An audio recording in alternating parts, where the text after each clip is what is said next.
আসসালামু আলাইকুম, কি অবস্থা সবার? কেমন আছেন? আশা করি সকলেই ভালো আছেন। আজকে আমি যাইতেছি হচ্ছে কালামপুরে।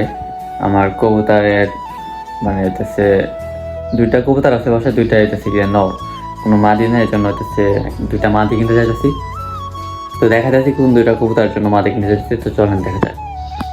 তো এখানে যে কবুতরগুলো দেখতেছেন এটার মধ্যে যে লালটা এটা হইতেছে গিয়া নর, আর এটা হচ্ছে ছোটবেলায় দুইটা হয়েছিল, যেটা হইতেছে এটা বেঁচে ছিল আর তারপর এটা মারা গেছিল। আর একটা ভিতরে ওই উপরে বসে আছে, তো এটাও নর। তো চলেন এই দুটোর জন্য হইতেছে মাদি নিয়ে আসি। তো চলেন যাওয়া যাক। এরপর আমি বাসে উঠে গেলাম, তো বাসে করে আমি যেতে লাগলাম।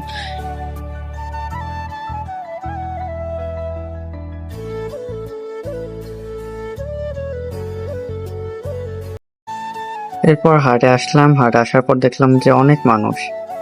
তো ভাবলাম যে কি কবুতর নেব, এরপর দেখলাম যে এখানে কিছু গ্রিবাজ আছে, এখানে হচ্ছে ব্যাপারীদের কবুতর আছে, তারপরে ভিতরে হচ্ছে এই কবুতরগুলো পছন্দ হয়েছে। পরে ওইখান থেকে ভাবছিলাম যে একটা কবুতর নেবো, কিন্তু অনেকক্ষণ পর পরে প্রায় 3-4 ঘন্টা ঘোরার পর পরে কবুতরগুলো পাইলাম। পরে কিনে ব্যাগেট করে হইতেছে নিয়ে আসলাম। এরপর বাসে করে নিয়ে আসতেছিলাম, পরে ভয় পাইছিলাম যে এটা মারা যাবো নাকি, পরে দেখলাম যে না, বেঁচে আছে, দুইটাই বাইসে আছে।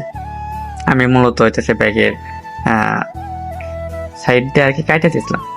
এরপর একটা আমি বাসায় আসার সময় দেখলাম যে পপকর্ন বিক্রি করতেছে, তো ভাবলাম যে দেখলাম যে হইতেছে আঙ্কেল হইতেছে পপকর্ন গুলো হালতেছে, দেখলাম সুন্দর লাগতেছে। তারপর পপকর্ন কিনে নিয়ে বাসায় আসলাম। বাসায় আসার পর কবুতর দুটারে একদম খাঁচার ভিতরে রেখে দিলাম, এরপর ওদেরকে একটু খাইতে মজা দিয়েছি। তারপর দুটারে জোড়া লাগাই দিলাম, লালটারে আর কালাটারে জোড়া দিয়েছিলাম।